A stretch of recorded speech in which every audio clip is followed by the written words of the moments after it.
This is the NBC Theater.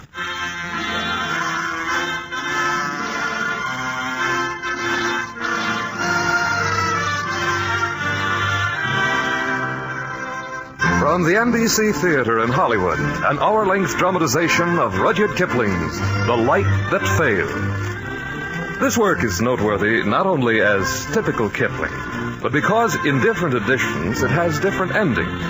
In one edition it ends happily, in another on a tragic note. We have chosen the ending of the 1892 edition, the heroic ending, that is. For an interpretation of that, we refer you to the last scene of this broadcast. Today's adaptation is by George Lefferts of NBC.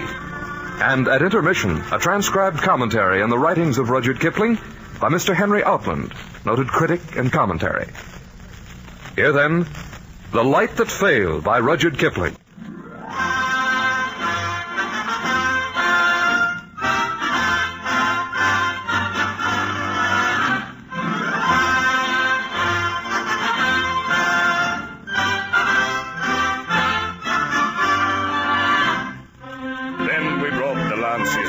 Then the bugles blew.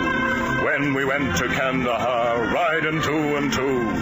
Riding, riding, riding, riding, riding two and two. All right. Next stretcher. Bring him in. Lively, lively. Set him down. Can you take him right away, sir? His head's badly cut. Officer? No, he's a correspondent. Draws sketches for my syndicate.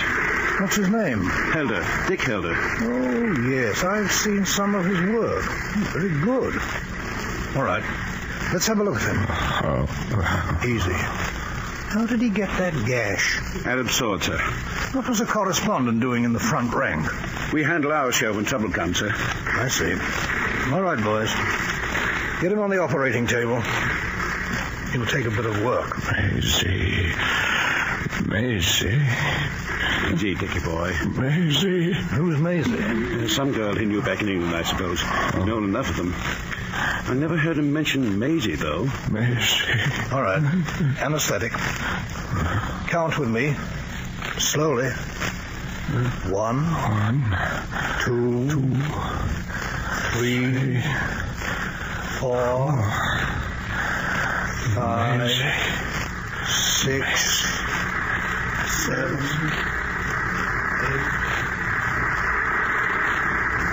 Oh, Dick, we really oughtn't to be playing with a pistol and cartridges. Nobody need know. If Mrs. Jennett ever found out... A pox on Mrs. Jennett. What a dreadful thing to say about one's own guardian. She's your guardian, too. And I've heard you call her worse. I'm going to take another shot at the ocean. Stand back. Dick, now don't. Stand back. Next holidays, we'll get a better pistol. Central fire. It'll carry further. There won't be any next holidays for me. Why not? Because my lawyers have written to Mrs. Jennett that I must be sent off to be educated. But then I shall be left alone. I'll see you again when I've been educated. And you shall be alone, too. Don't say that, Dick. I'm quite miserable enough. Because you're going away from Mrs. Jennett? No. From me, then? Well, I don't know. I suppose... But you must know. I'm not supposing. We've been together so many years now. I've always cared for you terribly. I don't believe you ever did. You were always teasing me. But I care awfully, Maisie. Awfully. I've always wanted to kiss you. Oh, no, Dick. Please don't. It was all right this morning when I kissed you. But that was good morning. Is it different now? Yes. Mayn't I kiss you once? For goodbye? No, it wouldn't be. Oh, Dick, I don't want to go away from you and our Mama. I don't. 12, 13, 14. Maisie. He's coming out of it now. I'll leave you with him. Thank you, sir. Maisie. My head. You're all right now, Dickie. Top? Yes, Dick. Top, look out for that Arab. Oh. Where is this? You're in the hospital in Cairo. You've had a bad cut on the head. You'll be all right. Cairo?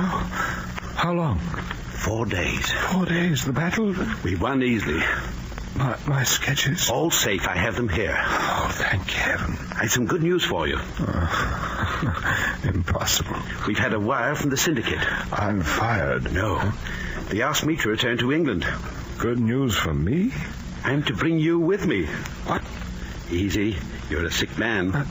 Go on. Your sketches have caught on. People are saying you have a fresh touch and a new way of drawing things. The syndicate wants you to go back to do book illustrations. In England? Be good to get back after 4 years of broiling on the Egyptian desert, won't it? Yes. Yes, it will. I'm glad we're going together, Dickie. I should miss you if we weren't. We can room together. By the way, who is Maisie? Maisie? You kept repeating her name. Oh, no one. Just a little girl I used to know.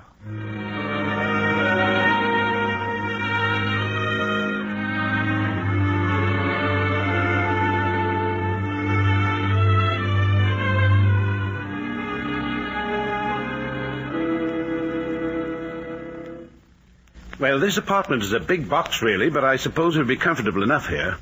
There's your skylight, or your north light, or whatever you call it. Window overlooking the Thames, enough room to thrash around in, and 2 bedrooms beyond. Good enough. I gave the address to the syndicate man. He should be... Well, he's a prompt one. Rowley, Central Syndicate. You're Mr. Helder? No, I'm Mr. Torpenhow. That's Mr. Helder. Ah, delighted. Excuse my puffing. 7 flights, you know. Great admirer, Mr. Helder. I trust you won't forget we were instrumental in bringing you before the public. Sorry, I can't offer you a chair. We aren't furnished yet. As for my forgetting how instrumental you were, the syndicate paid me so handsomely I really couldn't forget them. Of course. I should like my sketches returned, incidentally. 150. Dick. I've had a better offer from another firm. What? Well, in the absence of any specified agreement, the sketches remain our property, of course. The devil they do. We are thinking of selling them. Now, look here. You engaged me by wire. You paid me the lowest rate you dared. You can't mean to keep them. Good heavens, man, they're all I've got in the world. Speaking for the syndicate. You will be good enough to give me my sketches. Mr. Helder. It's a cold-blooded steal. You will return them. Be careful, Dick. This isn't the sedan. Considering the great service the syndicate has done you in putting your name before the world... Mr. Rowley, I don't know whether to kill you or just slay you. Look at the fat on him, will you, Torp? I don't know how he dares to be a thief. I've seen an Esne camel driver have the hide torn off him in strips for stealing 1/2 pound of wet dates. Take your hands off me. Now, sir, unless you want the life squeezed out of you, you will write a note to your office this moment. Here's a pencil. Wait a minute till your hand stops trembling. Now, order them to give Mr. Torpenhow every one of my sketches. Right.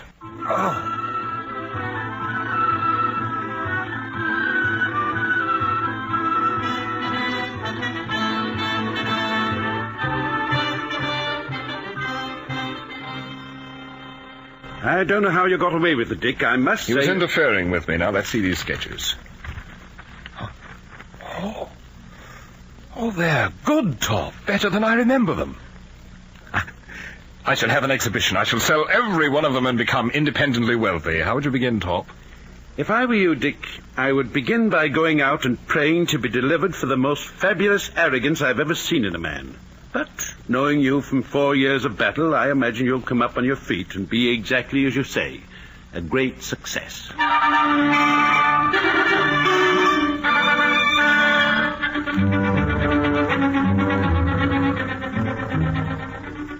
Well, Dick, how does it feel to have sold your first paintings? Good. I want more, heaps more. Enough to make up for all the lean, miserable years when I was a struggling, unwanted orphan. Careful, old man. That way lies bad work. You know what, Torp? I don't care. I want the power, I want the fun, and above all, I want the money. The papers called your exhibit a Wild West show. Blast the papers. I sold every last shred of canvas. You know what? They think I'm a self-taught flagstone artist. Aren't you? I studied for 2 years under Camille in Paris. He taught me every trick in the books. Well, you are a fraud. A success. Same thing. Look, Torp. You're a product of the rich. I'm an orphan. Everything I know I've had to learn the hard way. I scrubbed floors for Cammy so he'd give me lessons. Cammy doesn't work that way. He must have thought you had real talent. Oh, go to the devil. Why don't you paint something good, Dick? You can do it. Good. What do the masses know about good? Give them what they know, and when you've done, give them the same thing over again with a new color in it. Here. Take a look at this. I call it a sketch I made outside El Maghrib. Rifleman in action. You were never near El Maghrib. Nobody but you and me knows that. I lured some drunk soldier up here last night and used him for a model. Dick, no man born of woman is strong enough to take liberties with his public. Well, I don't know any better. What can you expect from creatures born and bred in this foggy British light? Give them a crimson desert and it blinds them. They want furniture polish, and I'll give them furniture polish. You may fool them for a while, but not for long. The people know, Dick. In the end, they always know. I can't even get angry with you. It would be better if you could. You turn your anger inward, and it corrodes your soul. Well, where are you going now? Out to walk a bit. It's getting a little close in here, and I don't mean the atmosphere. Good night.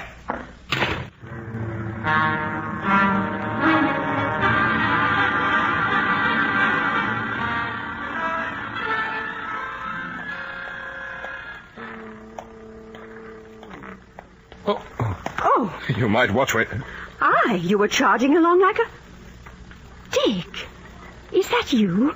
Maisie? It is you. Maisie! Oh, Dick. Let me look at you after all these years. Prettier than ever.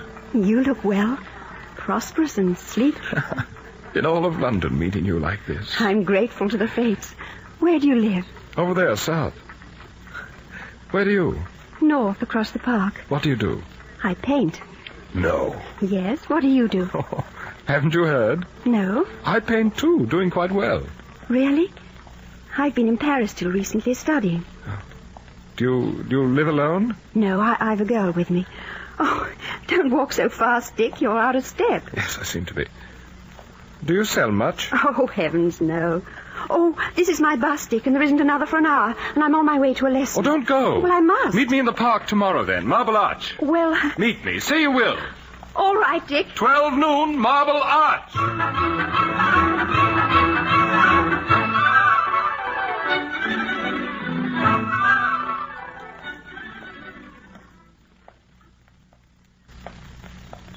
Dick, Oh, you've come.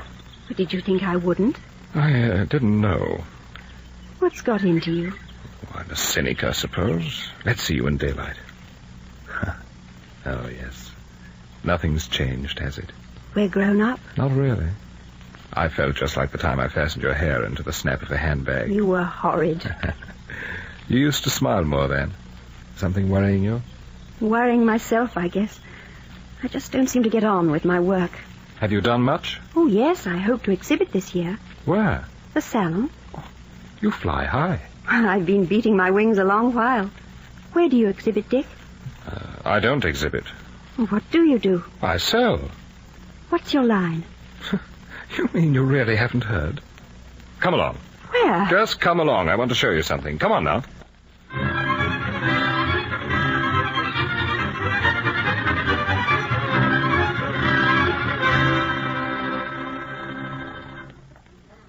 See the crowd before the window of that print shop? What are they looking at? Come along. He's chucked off the lead horse in that painting.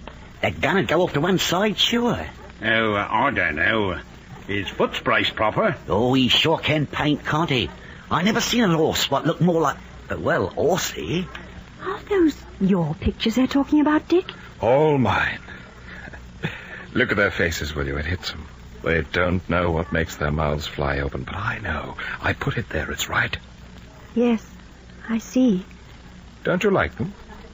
Oh, yes, Dick. It's fine to have such success. How do you come by it? I wanted it, so I took it. I wanted it terribly and had none at all. Perhaps I've enough for both of us.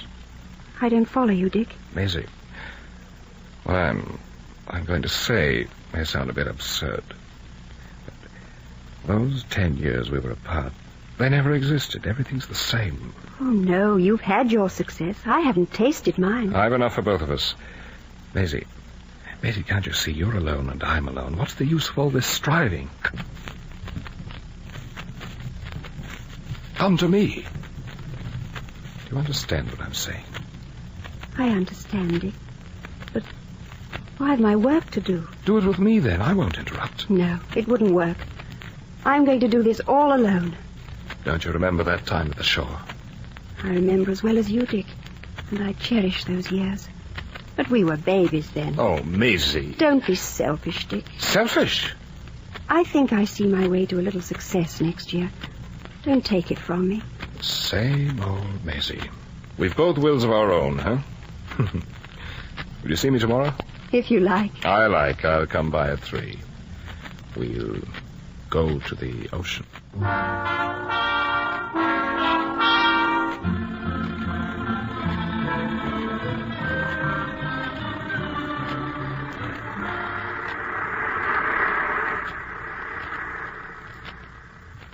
There it is.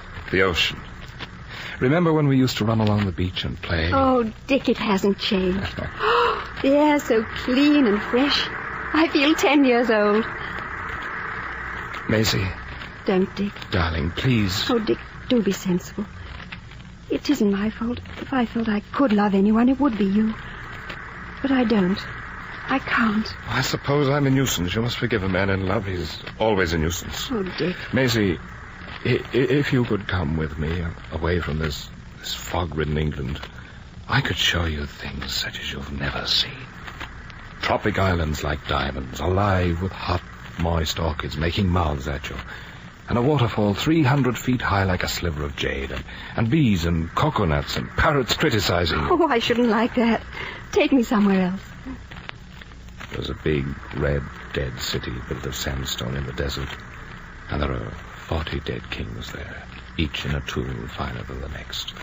There are palaces with carved doors where nobody lives, except a peacock and a black monkey. Is that true? I've been there, I've seen it.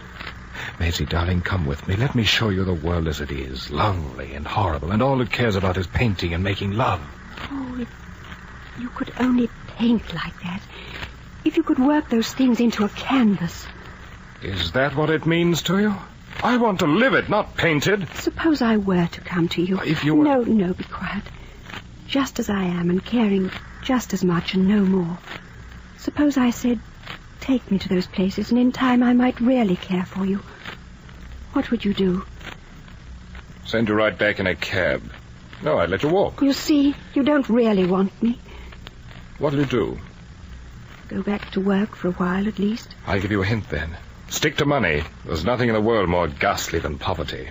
You've plenty of pennies now. I shall never have enough, and I shall always be threatened short of my accounts. Why threatens? I carried a man's bag once from Liverpool Station to Blackfriar Bridge. It was a sixpenny job. Oh, you needn't laugh. I wanted the money desperately. He gave me threepence. No more. So you see, whatever I make, I'll never get that threepence out of the world. There's your threepence, Dickie. Oh. Are you paid now? I am. And now, I suppose there's nothing left to do but close the account. Goodbye, darling. Goodbye, Dick. Goodbye.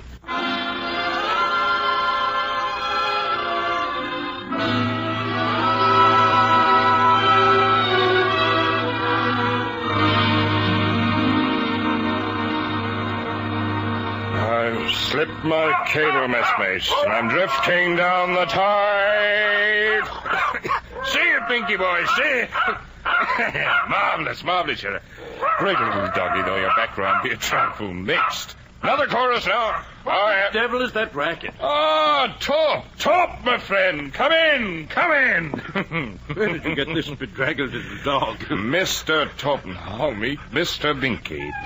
We are partners in grief. Oh, so she's left you. Sailed for France. I told you you'd come to this. You were right, Top, my boy, but a prophet has no honor in his own country. You were right. I was wrong, and Binky take the hindmost. Tell me, is he not a most magnificent animal? He needs a bath. I shall bathe him in tears. What's happened? Tell me. She's gone to France, and I'm free. I almost made a fool of myself. Almost.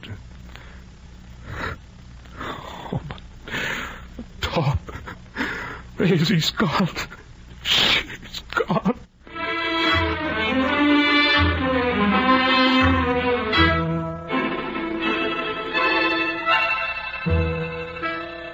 How do you feel, Dick? All right. You've been on quite a toot. Have I? 3 days. Oh. Where's Binky? Sleeping. Poor little pup. Whew. I need a bath. What's the matter? There's someone sleeping in the living room. Who? A girl. Good heavens, was I outdoors? No. I don't remember any girl. She isn't your girl. Whose is she? Nobody's. Well? She collapsed on the street front steps as I was coming in this morning. Wanted food. I gave her a meal and put her to sleep. What's she like? Pretty cheap. Let's see. Ooh, my head.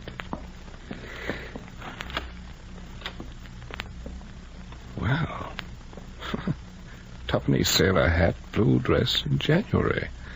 Look at her shoes. This one's been down in her luck. I suppose I should have turned her over to a policeman. Look at that face. Not an ounce of immorality in it. Only folly. Slack, fatuous, feeble, futile folly. Typical. Notice how the skull begins to show through the flesh padding of the cheekbone. What a cold-blooded barbarian you are. She was simply dropping with starvation. She fell into my arms, and when we got home, she ate like a wild beast. Is she going to sleep forever? Hey. Hey. Hey, miss. Oh. Feeling better? Oh, yes, thank you. There aren't many gentlemen as kind as you. When did you leave service? How do you know? Your hands? I was a general servant till I resigned. Like being your own mistress better? Do I look like I like it? I suppose not. Turn your face to the window. Go ahead. Like this? Fine. Look at those eyes, Top. Superb. This head has been sent to me from heaven to make up for Maisie. Now that the strain is over, I can get to work. Raise your chin a little. Raise it! Don't let him hit me, sir. Please. Dick, you're scaring her. I've been hit cruel today because I spoke to a man. And don't let him look at me like that. It's wicked. I feel like I had nothing on. Nobody's going to hurt you. Listen to me for a moment. I'm what they call a professional artist. Then what draws pictures on pop shop labels? I haven't risen to pop shop labels yet, but I do want to draw your head on canvas. Whatever for? Because I want to. You will come to the room across the landing 3 mornings a week at 11, and I'll give you £3 to sit for me. £3 for just sitting? Oh, my. Remember the place. By the way, what's your name? Bessie. Bessie what? What's the difference? What's the rest? Broke. Bessie broke. Stone broke, if you like. Yeah. You're making fun of me about that £3, ain't you? Be here at 11 tomorrow. Don't wear that paint. I've all the colour you'll need. Now, if you're feeling strong enough, here's your coat. I'll be here tomorrow. Good. Off with you. Well, what? I didn't think you charitable, Dick. I'm not. I need the lady for my masterpiece. Your what? My melancholia. What's that? I just told you. I'm going to paint something. A woman's head. I'm going to put into it all the eternal sadness and grief any man has ever felt. Don't you see it in her eyes? Terror and grief and futility and sorrow and rage, all there. Oh, Top, I'm going to do a painting the likes of which you've never seen. 2 keys of orange and black. But I can't stand here and talk to an empty stomach. Come on, let's eat. Pinky! Pinky! That's my little pup. Come along. We're going to work.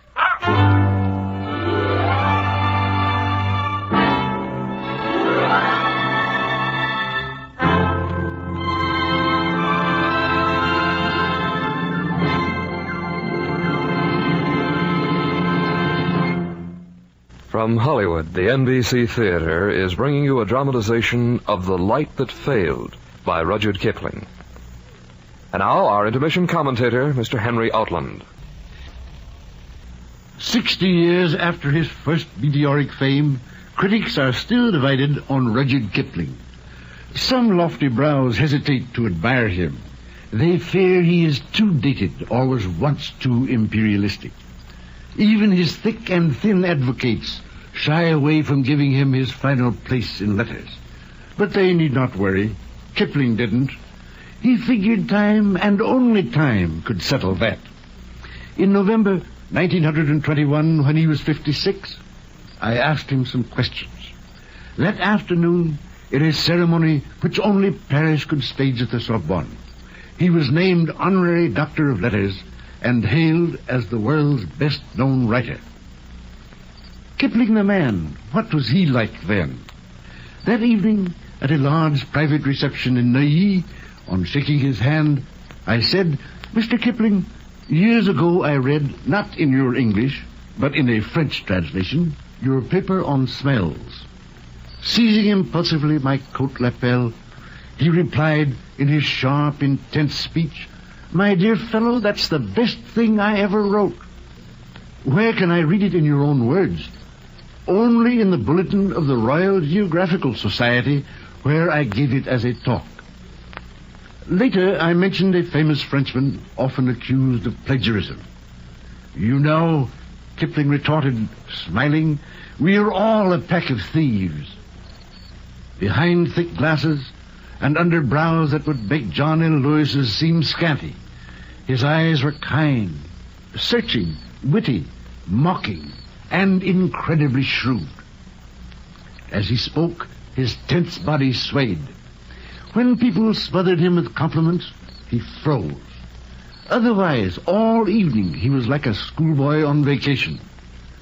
For his first novel, The Light That Failed, Kipling got $800 when it appeared in 1891 in Lippincott's magazine, and he had to give it a happy ending. Many have wept over its moving passages, but neither the critics nor the larger public acclaimed it as they later did that story of Kim, or the Jungle Books, and much else. Kipling the versifier, who had moments of poetic splendor, the revealer of India, the spokesman of empire, the advocate of doing a good job, the prophet of trials to come, the supremely gifted storyteller. Will he endure? Who now has the vision to say confidently that the best of this amazing craftsman will not survive? Meantime, in a vastly changed world, this extraordinary observer, this magician of words, this great technician holds an immense public. Thank you, Mr. Outland. Our radio version of The Light That Failed will continue from Hollywood after a brief pause for station identification.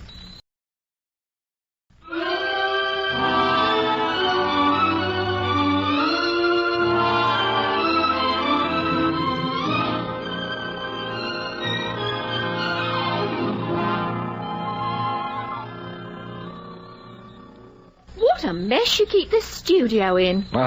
Hold still. You ought to let me take some things home to mend. Turn your head a trifle more to the light. Good. Mr. Torpenhow wears his socks out at both ends. How do you know? Oh, he's been having me in for tea once or twice. Oh. Really? Don't look at me like that. You look regular bad when you look at me that way. You don't think much of me, do you? I don't think of you, period. Mr. Torpenhow likes me. Says I've a pretty way. Hold still, Blasto.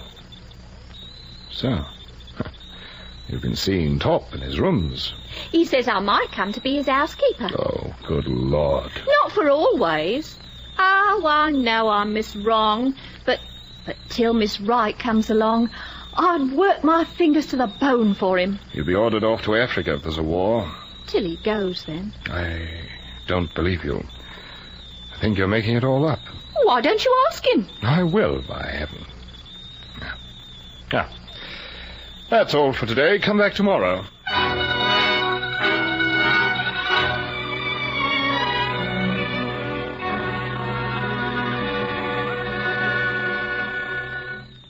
I don't see your right to interfere, Dick. Who's interfering? Your own senses tell you you're being a fool about Bessie. Come on, Top. Don't play St. Anthony on the rack. All right. I oughtn't to have seen her moving about these rooms as if they belonged to her. That's what upset me. Gives a lonely man a sense of yearning, and heaven knows you've been worse than no company at all since you moved in. Do you want her? I do and I don't. I'm confused. I know I shouldn't see her, but I do see her. What can I do? You're going on a tour, a brilliant season abroad to regain your tone. Tomorrow. Come on, pack. But what's the matter? Nothing, just a little dizziness. Been working too close, I suppose. My eyes go out of focus. Maybe you ought to come along with me. And leave the melancholia? Oh, no. This is the one top, the one truly good thing I've ever done. Go along and pack. I'll be along to help you when my eyes are cleared. All right. I say, you ought to see a doctor if your eyes are that bad.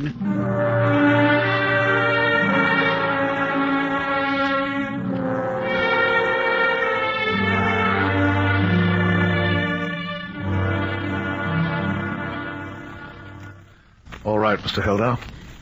Follow this light. Fine. That's good. How long have you had that scar on your forehead? Well, 2 years. How did you get it? Sword cut from an Arab in the Egyptian campaign. I see. You evidently had your frontal bone pierced. I don't know. How am I? Mr. Helder, if I were you, I would exercise extreme caution. Avoid all mental anxiety. Try to relax and avoid use of your eyes. What are you telling me? Well, evidently there's been some nerve involvement. Look, I'm a painter, Doctor. I don't waste time. Tell me the truth. All right, sir. Mr. Helder, you're going blind.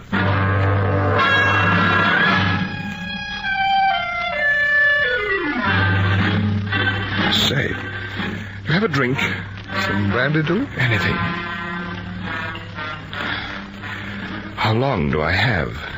Oh, perhaps a year. If you avoid worry and strain. Thank you. I wonder if I might sit here for a moment. You've been very good. Very good. So, this is how it feels. I've often wondered.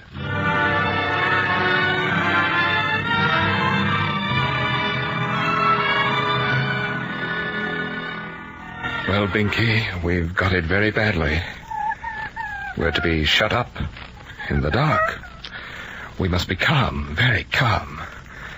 What shall we do? We must do something. Our time is short. Binky, come here, Binky. Let me pet you.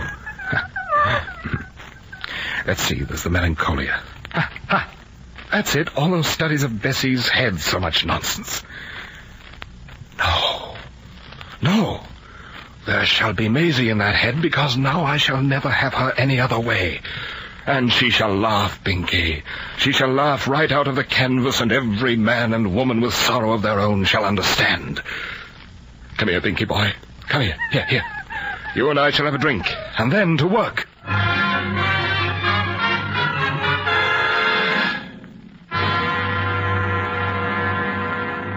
6 weeks. 6 weeks drinking like a fish. And I have to sit here on this stand and take your abuse. It's almost finished, Bessie Bell. And you pretend you're better than me. Drunken beast, that's what you are. Don't move yet. Just wait till Mr. Torpenhow comes back. When's that? I had a letter from him. You're lying again. He'll be back soon. Says he can't wait to see me. Then we'll finish tonight. You'll stay. I will not. I'll give you 3 weeks' pay. I hate you. I wonder if you do. Always sneering and making me feel like a cheap woman. That, my dear Bessie, is exactly what you are. Exactly.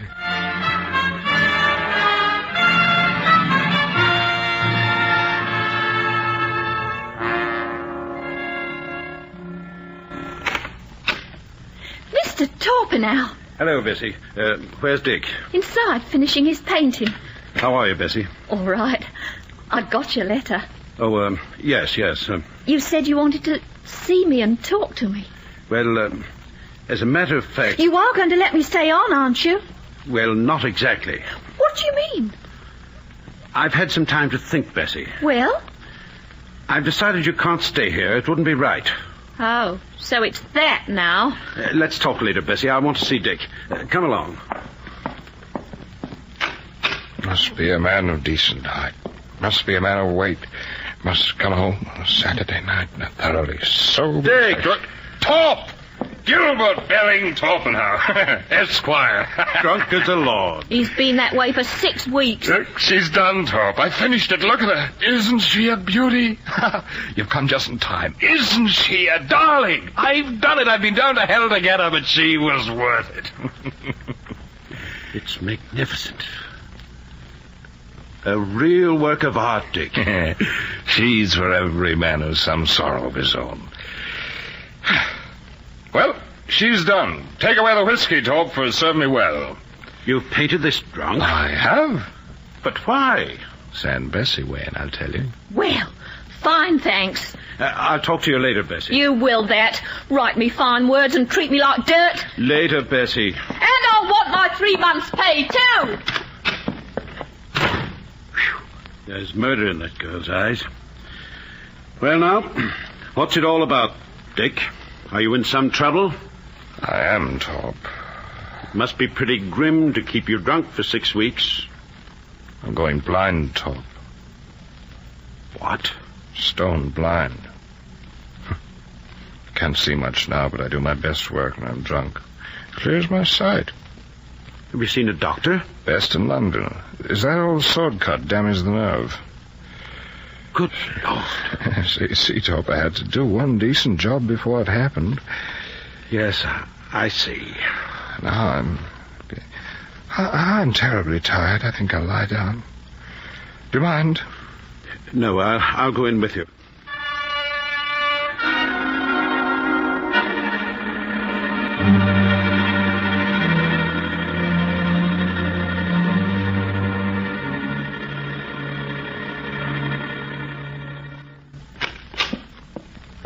Oh, it's you. It's me. I thought we told you to skip. I had some work to do first. What are you doing with that turpentine? Come over here and I'll show you. If you...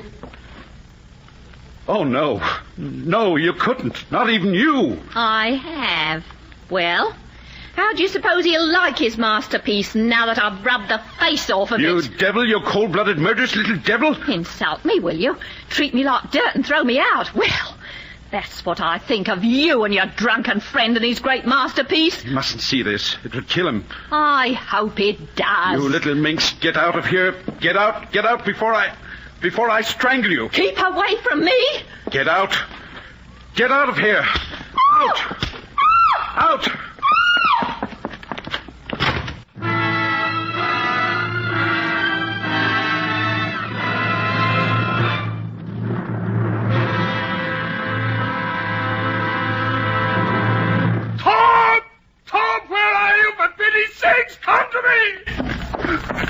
Dick, what's the trouble? Where are you?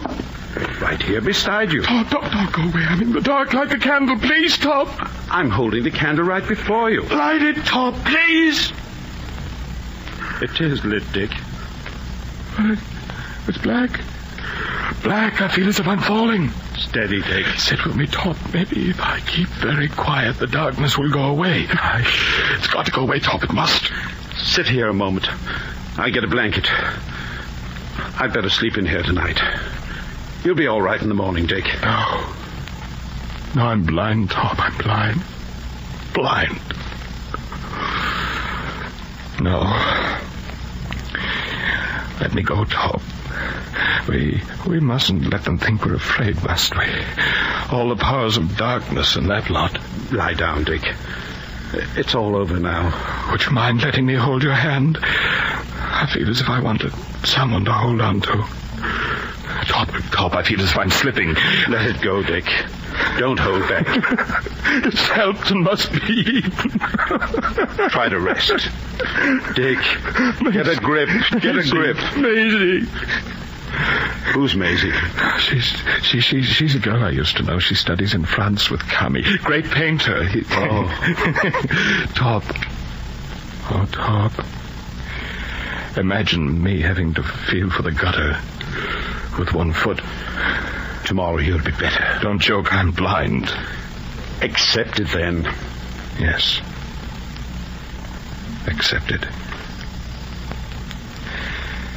Torp. Yes, Dick. Let's curse God and die.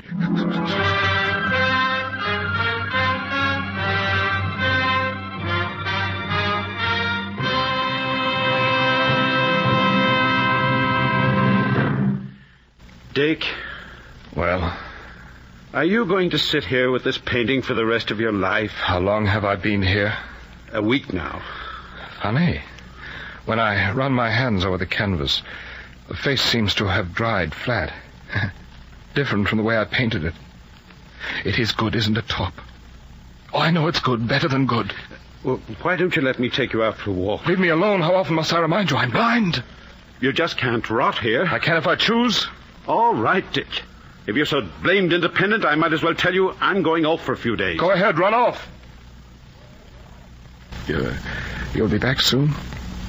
You know, I'm touched with temper, but I can't get along without you, Top. You shall have to learn, Dick, for your own good. Where are you going? London. There's another war cooking up in the Sudan, and I should be sent there if it happens. A war? A small one. But if you go... That's why you must begin to take hold of yourself, Dick. There are thousands of blind men and women who do it, you know. Will you try to go out? I'll ask Mr. Beaton, the landlord, to step in twice a day for you. Will you try, Dick? All right, Top. I'll try.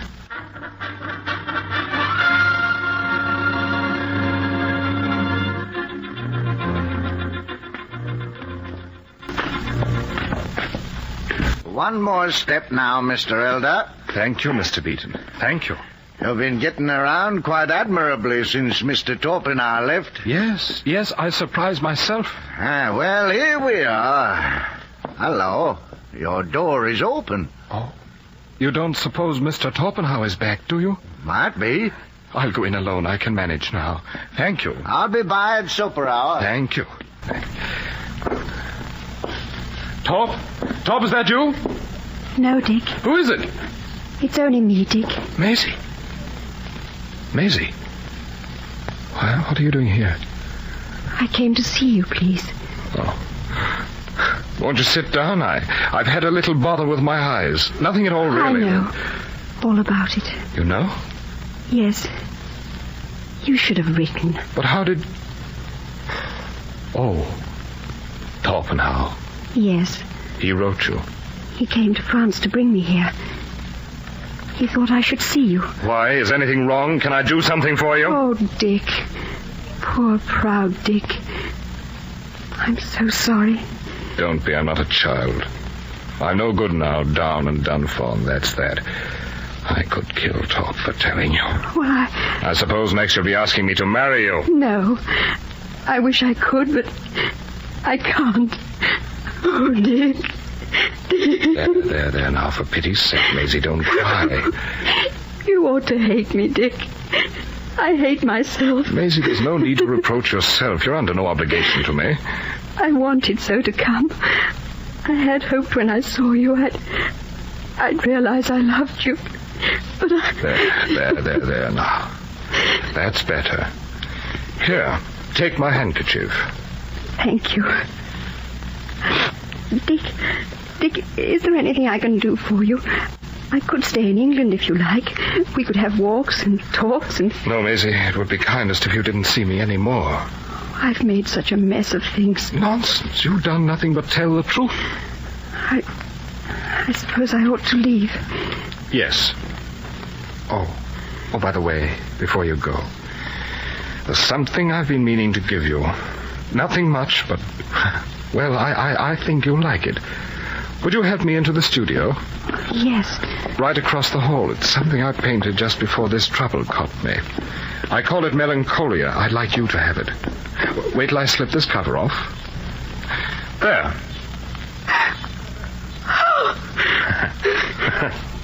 Well, left you a bit breathless, huh? That's my masterpiece. Oh. Well? Oh, Dick, it is good.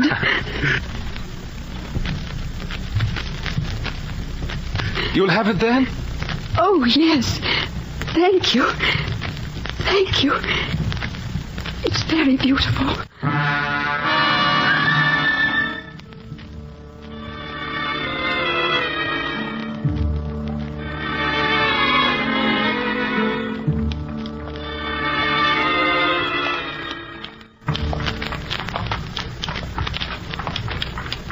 Come along, Binky. Come along. We cross here. Can I help you across, sir? Hello. Bessie, isn't it? Bessie Broke? No. Don't let go. I didn't know it was you, Mr. Eldar. You're... Blind. I'll wager you didn't know it was me. Going anywhere in particular? Oh, I was going for a walk. Not back in the old business, are you? Oh, Lord, no. I paid in my premium. I'm a maid at a bar now, and quite respectable, too. Well, I'm afraid I must ask you to help me home. I'm quite lost. Oh. If you're afraid, I'll call a policeman. Oh, no. I'll take you home, Mr. Eldar, but do you really want me to? Why shouldn't I? Oh, I don't know. Let bygones be bygones. I'm glad you feel that way. Where's Mr. Torpenhow? He's been at the wars for about 6 months now. Africa. Oh. Whatever made you disappear so suddenly, Bessie? Well, I didn't think you'd want me about anymore. Well, I didn't, as a matter of fact. How long have you been like this? Since the day after you went away. Oh, then you never saw your painting after I left? Never except in my mind. Oh, well, here we are at your number. Shall I take you upstairs? Do. Stay a while and we'll have some tea and muffins.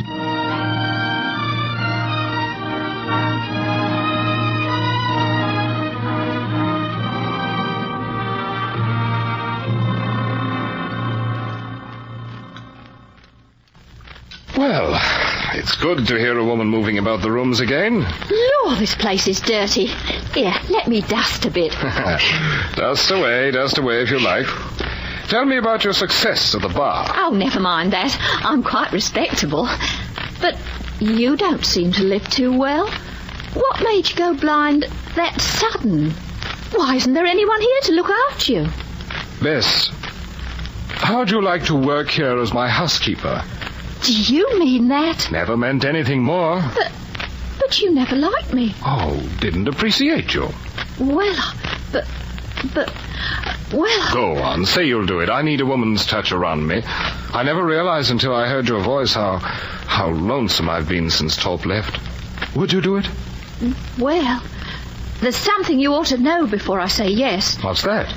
You remember when I was very angry with you when Mr. Torp and I was away? Well, you had a right to be. I baited you terribly.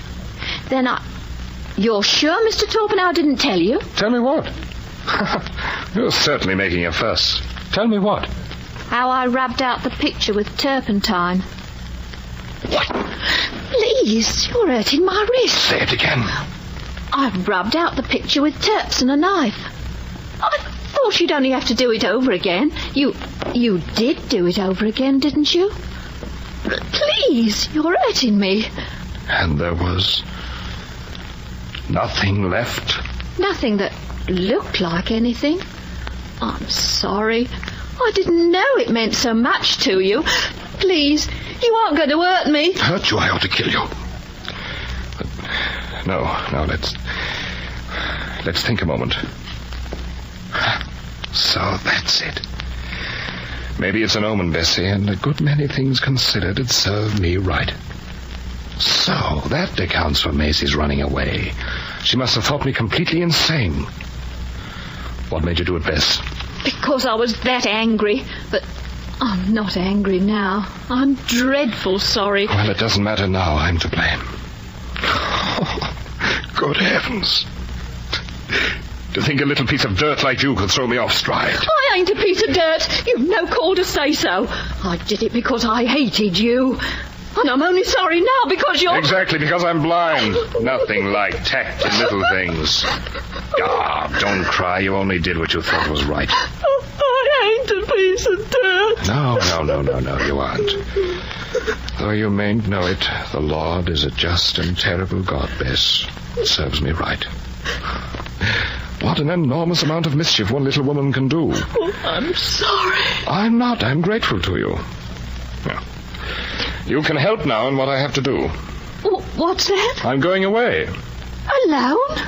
Alone. But you said you couldn't do without me. That was true a little while ago. I'm better now, thank you. Come, get my hat. Where are you off to? You're going to take me to the bank and then a travel bureau. And then you're going to put me aboard a boat for North Africa. North Africa? Yes, Bessie, my love. I'm off to the wars.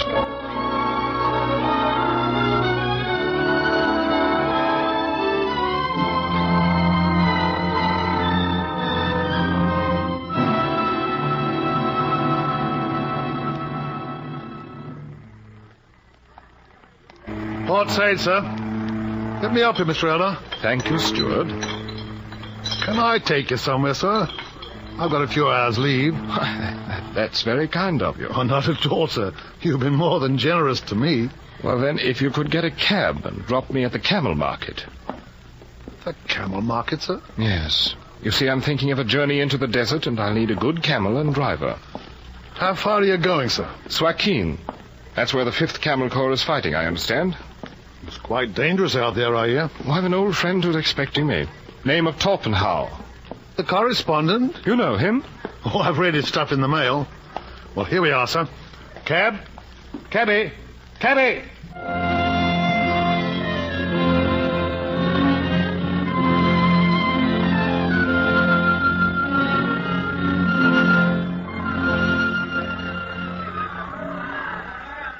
Here's a fellow with a camel for hire, Mr. Elder. Good. Peace with thee, brother. What is thy name? Ismail Effendi. I want a beast and driver to go to the fighting lines tonight.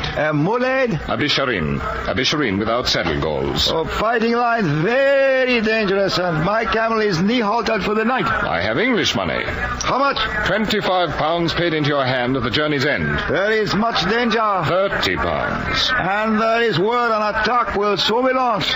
35, not another.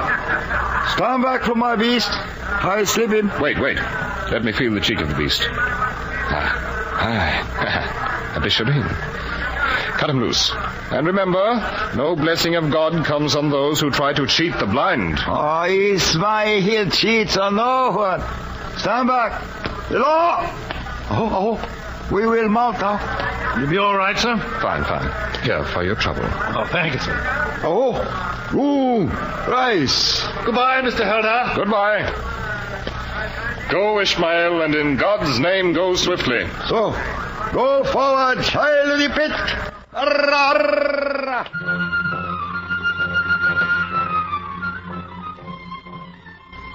Night grows cold, Effendi. Is there a moon? She is near her setting, Effendi. I wish I could see her.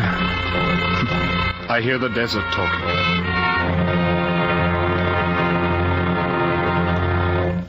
Aggie, stop. What is it? British troops are behind this hill. Well, go on. We shall have to run across the open space. Run then. Hurry. Go, little one. Run like the wind. Top, don't shoot at me. Dick. We are inside the line now, Effendi. Halt! Who the devil are you? Where's Torpenhow? You might have been killed. There's a charge for me. Good, I'm looking for Torpenhow. Hey, Torp! Who's calling? Dick. Good heavens, Dick. How did you get into this mess? Just made a run for it. Get off that camel before you're killed. There's a charge for me. And I'm just in time. Come down off there. Which way is the enemy? Dick, don't be a fool. Never mind, I can hear their shots. I'm going out there. Dick, come down. Dick! Right up! Up there! Up! Dick, come back! Come back! Dick!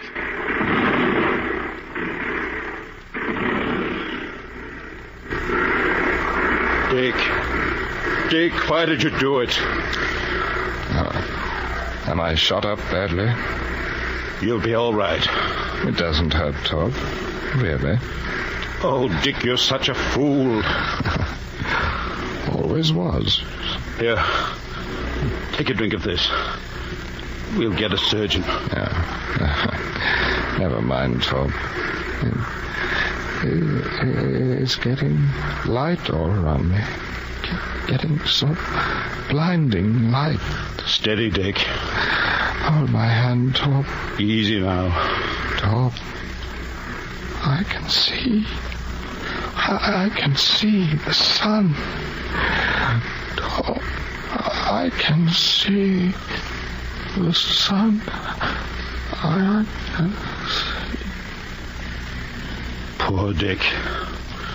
There is no sun today.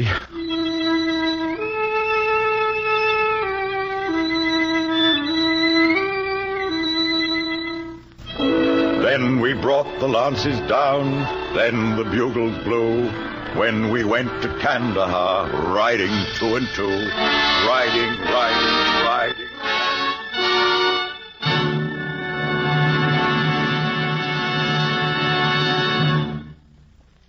You have been listening to The Light That Failed, an NBC theater production of the novel by Rudyard Kipling.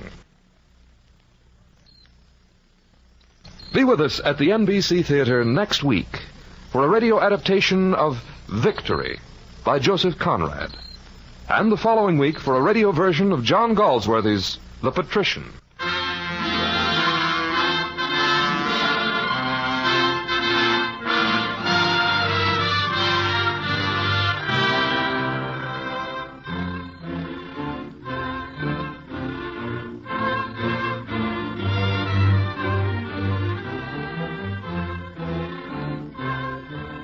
The Light That Failed was adapted for the NBC Theater by George Lefferts.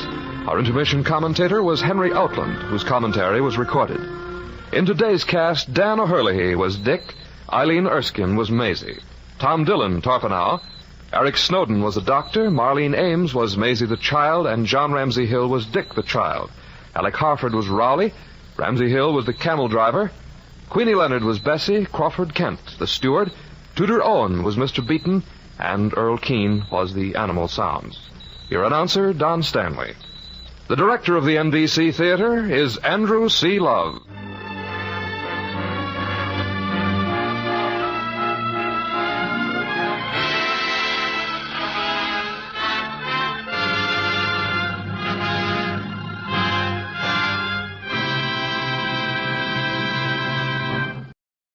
This program came to you from Hollywood on NBC.